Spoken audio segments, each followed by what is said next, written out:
നബി സല്ലല്ലാഹു അലൈഹി വസല്ലമയുടെ ജന്മദിനത്തിൽ സന്തോഷിച്ച് സുവൈബത്ത് എന്ന് പറയുന്ന ഒരു അടിമപ്പെണ്ണിനെ അബൂലഹബ് മോചിപ്പിച്ചു പോലും.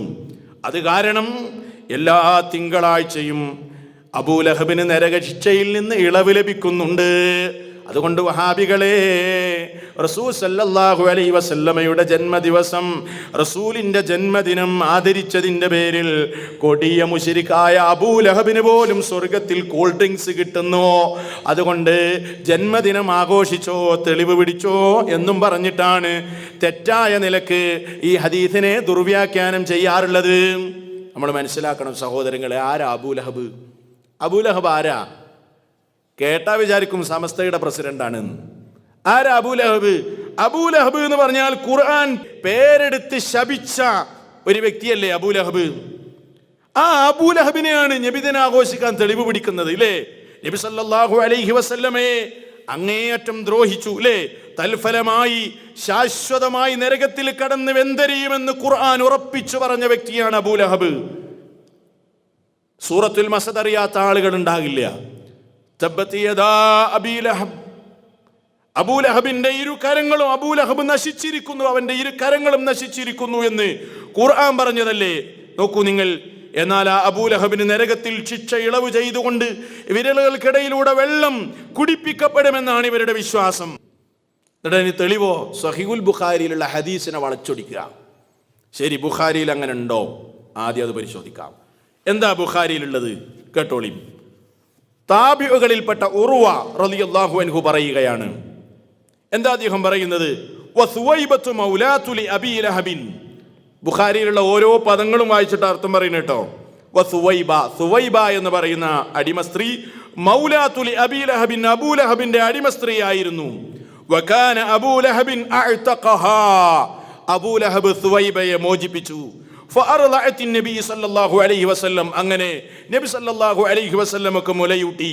ഫലമ്മാ മാത അബൂലഹബ്, അങ്ങനെ അബൂലഹബ് മരിച്ചു കഴിഞ്ഞപ്പോ ഉരിയഹു ബഅദു അഹ്ലിഹി ബിശർരി ഹീബത്തിൻ, അബൂലഹബ് അനുഭവിച്ചു കൊണ്ടിരിക്കുന്ന വളരെ വേദനാജനകമായ രംഗം അബൂലഹബിന്റെ കുടുംബത്തിൽപ്പെട്ട ചില ആളുകൾ സ്വപ്നം കാണുകയുണ്ടായി. അങ്ങനെ സ്വപ്നത്തിൽ ഖാല ലഹു, അദ്ദേഹത്തോട് ചോദിച്ചു, അബൂലഹബിനോട് ചോദിച്ചു. യാഥാർത്ഥ്യ ലോകത്തുള്ളതല്ല, സ്വപ്ന കഥയാ പറയുന്നത്. സ്വപ്നത്തിൽ അബൂലഹബിനോട് കുടുംബക്കാരൻ ചോദിച്ചു, മാദാ ലഖീത്, അബൂലഹബേ നീ എന്താണ് അവിടെ കണ്ടുമുട്ടിയത്, നീ എന്താണ് അനുഭവിച്ചത്? ഖാല അബൂലഹബ് പറഞ്ഞു, ലം അൽഖ ബഅദകും ഗൈറ അന്നി സുഖീതു ഹാദിഹി ഫീ ആദിഹി ബിഇതാഖതി, നിങ്ങളെ വിട്ട് പിരിഞ്ഞതിന് ശേഷം എനിക്ക് യാതൊരു സമാധാനം ഉണ്ടായിട്ടില്ല. ഈ പെണ്ണിനെ മോചിപ്പിച്ചതിന്റെ പേരിൽ എനിക്ക് കുടിപ്പിക്കപ്പെടുന്നുണ്ട് എന്നതല്ലാതെ മറ്റൊന്നും ഞാൻ അനുഭവിച്ചിട്ടില്ല എന്ന് അബൂലഹബ് പറയുകയാണ്. സ്വപ്നത്തിൽ പറഞ്ഞു ഞാൻ. ഇനി ഇപ്പൊ ഈ സംഭവങ്ങൾ കേട്ടില്ലേ, ബുഖാരിയിലുള്ള ഈ സംഭവം. ഈ സംഭവത്തിൽ മൗലവിമാര് പറയല് എല്ലാ തിങ്കളാഴ്ചയും വെള്ളം കൊടുക്കുന്നു എന്നാണ്. ഈ ഹദീസിൽ എവിടെയെങ്കിലും എല്ലാ തിങ്കളാഴ്ചയും ഉണ്ടോ? ഒന്നാമത്തെ തട്ടിപ്പ്. നമ്പർ വൺ മുസ്ലിയാക്കന്മാരുടെ തട്ടിപ്പുകളിൽ ഒന്നാമത്തെ തട്ടിപ്പ് എല്ലാ തിങ്കളാഴ്ചയും എന്ന് ഹദീസിലില്ല. നമ്പർ 2, നബി സല്ലല്ലാഹു അലൈഹി വസല്ലമയുടെ ജന്മദിനത്തിൽ സന്തോഷം പ്രകടിപ്പിച്ചു എന്ന് ഈ ഹദീസിൽ ഒരു വരി പോലുമില്ല, ഒരു ഹർഫില്ല, ഒരക്ഷരമില്ല. 3, സുവൈബത്ത് എന്ന് പറയുന്ന അടിമപ്പെണ്ണിനെ മോചിപ്പിച്ചത് നബി സല്ലല്ലാഹു അലൈഹി വസല്ലം ജനിച്ചു എന്ന വാർത്ത അറിഞ്ഞതിലുള്ള സന്തോഷം കൊണ്ടാണെന്ന് ഈ ഹദീസിലില്ല. ഈ ഹദീസിൽ ഇല്ല. സുവൈബത്തിനെ മോചിപ്പിച്ചത് കൊണ്ട് റസൂലുള്ളാഹി ജനിച്ച സന്തോഷം കൊണ്ട് സുവൈബത്തിനെ മോചിപ്പിച്ചു എന്നാ പറയാറുള്ളത്. എവിടെ ഈ ഹദീസിൽ അതുള്ളത്? 3 പറഞ്ഞില്ലേ? 4ാമത്തെ നുണ, നബി സല്ലല്ലാഹു അലൈഹി വസല്ലം ജനിച്ച വാർത്ത ആദ്യം അറിയിച്ചത് സുവൈബത്താണ് എന്ന് മുസ്ലിയാക്കന്മാര് പറയും. പക്ഷേ അതും ബുഖാരിയിലില്ല. 4 നുണ കൂട്ടി മാറ്റിയിട്ടാണ് ഈ സംഭവം തെറ്റിദ്ധരിപ്പിക്കാറുള്ളത്. കേട്ടില്ലേ? അപ്പൊ അതിന്റെ നിജസ്ഥിതി ഇതാണ്. ഇനി മനസ്സിലാക്കേണ്ടത് എന്താണെന്നറിയോ? ഇത് ഹദീസല്ല. ഇതെന്തല്ല? ഹദീസല്ല. ബുഖാരിയിൽ 2 നിലക്കുള്ള സംഭവങ്ങളുണ്ട്. ബുഖാരിയിൽ ഹദീസ് എന്ന് പറയാം, നബി സല്ലല്ലാഹു അലൈഹി വസല്ലം വരെ എത്തുന്ന പരമ്പരക്കാണ് ഹദീസ് എന്ന് പറയാം. നമ്മൾ മനസ്സിലാക്കണം. ബുഖാരിയിൽ താബികളുടെ വാക്കുകളുണ്ട്, സഹാബിമാരുടെ വാക്കുകളുണ്ട്. ഇങ്ങനെയുള്ള ആ വാക്കുകൾക്ക് അസർ എന്നാണ് എന്ത് ചെയ്യുക, പറയാ.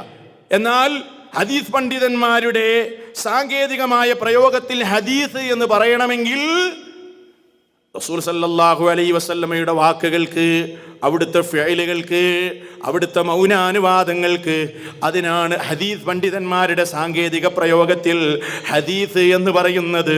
എന്നാൽ ഈ താബികളുടെയും മറ്റുള്ളവരുടെയും ഒക്കെ വാക്കുകൾ ഇമാം ബുഖാരി അദ്ദേഹത്തിൻ്റെ ഹദീസ് നിവേദനത്തിൻ്റെ സത്യസന്ധതയ്ക്ക് വേണ്ടി അവിടുത്തെ ഗ്രന്ഥത്തിൽ അദ്ദേഹം രേഖപ്പെടുത്തി വെച്ചിട്ടുണ്ട്. അതൊന്നും ഹദീസ് അല്ല, ഇത് ഹദീസാണെന്ന് പറഞ്ഞിട്ടാണ് പാവപ്പെട്ടവരായ ജനങ്ങളെ മുസ്ലിയാക്കന്മാര് തെറ്റിദ്ധരിപ്പിക്കാറുള്ളത്.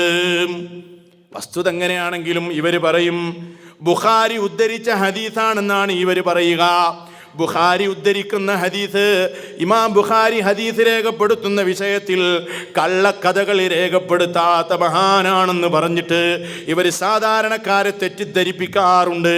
എന്നാൽ ഞാനിത് പറഞ്ഞു നടക്കുന്ന മുസ്ലിയാക്കന്മാരോട് ചോദിക്കട്ടെ, ഈ കഥ രേഖപ്പെടുത്തിയ നമ്മുടെ മഹാനായ ഇമാം ബുഖാരിയില്ലേ, ഈ കഥ രേഖപ്പെടുത്തിയിട്ട് ഇമാം ബുഖാരി പറഞ്ഞോ ഇത് റസൂലുള്ളാഹി സ്വല്ലല്ലാഹു അലൈഹി വസല്ലമയുടെ ജന്മദിനാഘോഷത്തിന് തെളിവാണെന്ന് ഇമാം ബുഖാരി പറഞ്ഞോ എന്ന് വേണ്ട. ബുഖാരിക്ക് വ്യാഖ്യാനം എഴുതിയ ഇബ്നു ഹജറുൽ അസ്ഖലാനി റഹ്മത്തുള്ളാഹി അലൈഹി അദ്ദേഹമെങ്കിലും ഫത്ഹുൽ ബാരിയിൽ രേഖപ്പെടുത്തണ്ടേ ഈ സംഭവം റസൂൽ സല്ലല്ലാഹു അലൈഹി വസല്ലമയുടെ ജന്മദിനത്തിൽ സന്തോഷിക്കാനുള്ള തെളിവാണെന്ന് രേഖപ്പെടുത്തണ്ടേ. ഉത്തമ നൂറ്റാണ്ടിൽ ജീവിച്ച ഒരൊറ്റ മഹാനായ പണ്ഡിതനും ഇത് പറഞ്ഞില്ലല്ലോ. ഈ കേരളത്തിലുള്ള 4 സമസ്തക്കാർക്ക് മാത്രമാണോ ദീന് മനസ്സിലായത്? പൊട്ടത്തേറ്റ് വരല്ലേ അബദ്ധം പറഞ്ഞ് സാധാരണക്കാരെ വഴിപിഴപ്പിക്കുന്ന രീതി നോക്ക് നിങ്ങൾ. ബുഖാരിയിലൊക്കെ ഉണ്ട് എന്ന് പറയുമ്പോൾ സാധാരണക്കാരൻ കണ്ണു നിൽക്കും. മുജാഹിദീങ്ങൾ പറയുന്നത് കള്ളാണ്, ബുഖാരിയിലുണ്ട് എന്നല്ലേ മൗലവി പറഞ്ഞത് അല്ലേ? സ്ഥിതി ഇതാണ്. ഓരോ തെളിവും പോസ്റ്റ്മോർട്ടം നടത്തി കഴിഞ്ഞാൽ അതിൻ്റെ സ്ഥിതി ഇതാണ്. ദീർഘമായ സമയമാണിത് പറയണമെങ്കിൽ. ഇനി മനസ്സിലാക്കേണ്ട സംഗതി എന്താണെന്നറിയോ? ഖുർആൻ പേരെടുത്ത് ശപിച്ച നരകാവകാശിയാണെന്ന് ഖുർആൻ തീർത്തു പറഞ്ഞ ഒരു വ്യക്തിക്ക് നരകശിക്ഷയിൽ ഇളവ് കിട്ടുമെന്ന് പറയുന്നത് ഖുർആനിന് എതിരാണ്. ആർക്കാ മനസ്സിലാകാത്തത് അല്ലേ? ഖുർആൻ പറയാ എന്താണെങ്കിലും നരകത്തിന്റെ ആളാണ്, ശാപം കിട്ടിയ ആളാണ് എന്ന് ഖുർആൻ ഒരു അധ്യായം അവതരിപ്പിച്ചു പറഞ്ഞ ആൾക്ക് സ്വർഗത്തിൽ നിന്ന് കൂൾ ഡ്രിങ്ക്സ് കിട്ടുന്നു എന്ന് പറഞ്ഞാൽ അത് ഖുർആനിനെതിരല്ലേ? ഇതാരാ പറഞ്ഞത്? ഇത് സെൽഫികൾ പറഞ്ഞാൽ ഭയങ്കര അപരാധമായി മാറും. എന്നാ കേട്ടോളി, ഇത് പറഞ്ഞത് ആരാന്നറിയോ? ഷാഫിഈ മദ്ഹബിലെ മഹാനായ അൽ ഹാഫിള് ഇബ്നു ഹജറുൽ അസ്ഖലാനി റഹ്മത്തുള്ളാഹി അലൈഹി ഫത്ഹുൽ ബാരിയിൽ രേഖപ്പെടുത്തുന്നത് കണ്ടോ? അദ്ദേഹം പറയാണ് ഈ ഹദീസിൽ ഉണ്ട് എന്ത്? കാഫിറിന് അവന്റെ സൽക്കർമ്മങ്ങൾ പ്രയോജനപ്പെടും എന്ന സൂചന ഈ ഹദീസിലുണ്ട്. ലാകിന്നഹു മുഖാലിഫുൻ ലിളാഹിരിൽ ഖുർആൻ, അത് ഖുർആനിന്റെ പ്രത്യക്ഷമായ ആയത്തുകൾക്ക് എതിരാണ്. കാരണം ഖുർആനിൽ അല്ലാഹ് പറഞ്ഞു വഖദിംനാ ഇലാ മാ അമിലൂ മിൻ അമലിൻ ഫജഅൽനാഹു ഹബാഅൻ മൻസൂറാ. നാളെ പരലോകത്ത് കാഫിറുകൾ ചെയ്ത പ്രവർത്തനത്തിലേക്ക് ഞാൻ മുന്നിട്ട് വന്നിട്ട് അതിനെ ധൂളികളാക്കി പറത്തിവിടുമെന്ന് അള്ളാഹു പറഞ്ഞിരിക്കുകയാണ്. അവർ ചെയ്ത സൽക്കർമ്മങ്ങൾ അവർക്ക് ഉപകരിക്കുന്നതല്ല. അതുകൊണ്ട് ഈ ഉർവ പറഞ്ഞ സംഭവത്തിന് ഞാൻ മറുപടി പറയട്ടെ. ആര് പറയാണ്? ഇബ്നു ഹജർ പറയുന്നത് വഉജീബു അവലൻ, ഒന്നാമത്തെ മറുപടി ബി അന്നൽ ഖബറ മുർസലുൻ അർസലഹു ഉർവ വലം യദ്കുർ മൻ ഹദ്ദസഹു ബിഹി. ഈ ഉർവ പറഞ്ഞ ഈ സംഭവം മുർസലാണ്, അസ്വീകാര്യമായ റിപ്പോർട്ടിലൂടെ വന്നതാണ്. ആരാണ് ഉർവയോട് ഈ കഥ പറഞ്ഞതെന്ന് ഉർവ പറഞ്ഞിട്ടില്ലാത്തത് കൊണ്ട് ഇത് സ്വീകാര്യമല്ല. രണ്ടാമതായി അദ്ദേഹം പറയാ വഅലാ തഖ്ദീരി അൻ യകൂന മൗസൂലാ, ഈ ഹദീസ് പരമ്പര ചേർക്കപ്പെട്ട ഹദീസാണെന്ന് വാദത്തിന് സമ്മതിച്ചാൽ തന്നെ ഫല്ലദീ ഫിൽ ഖബരി റുഅ്യാ മനാമിൻ, ഈ ഹദീസിലുള്ളത്, ഈ സംഭവത്തിലുള്ളത് സ്വപ്ന കഥയാണ്. ഫലാ ഹുജ്ജത ഫീഹി, അത് തെളിവല്ല. ഇസ്ലാമിൽ അല്ലാഹുവിന്റെ റസൂൽ കണ്ട സ്വപ്നം തെളിവാണ്. ആരെങ്കിലും കണ്ട സ്വപ്നം ഇസ്ലാമിൽ എന്തല്ല? തെളിവല്ല. അങ്ങനെയാണെങ്കിൽ എത്ര ഖോജാക്കന്മാർ വരെ സ്വപ്നം കണ്ടിട്ടുണ്ട്. ആ കഥയൊക്കെ ഇസ്ലാമിൽ തെളിവാകുമോ? അങ്ങനെ തെളിവില്ല. മാത്രവുമല്ല ഒരുപക്ഷെ ഈ സ്വപ്നം കണ്ട ആൾ അന്ന് മുസ്ലിം ആയിക്കൊള്ളണമെന്നില്ല. അതുകൊണ്ട് ഫലായുഹ്തജു ബിഹി, അത് തെളിവും പറഞ്ഞുകൊണ്ട് ആ തെളിവുകൊണ്ട് ഇങ്ങോട്ട് വരണ്ട. മഹാനായ ഇബ്നു ഹജർ അൽ അസ്ഖലാനി റഹ്മത്തുള്ളാഹി അലൈഹി ഫത്ഹുൽ ബാരിയിൽ രേഖപ്പെടുത്തുകയാണ്. ഇതാണിപ്പോൾ കൂൾ ഡ്രിങ്ക്സ് കിട്ടിയ കഥയുടെ സത്യാവസ്ഥ.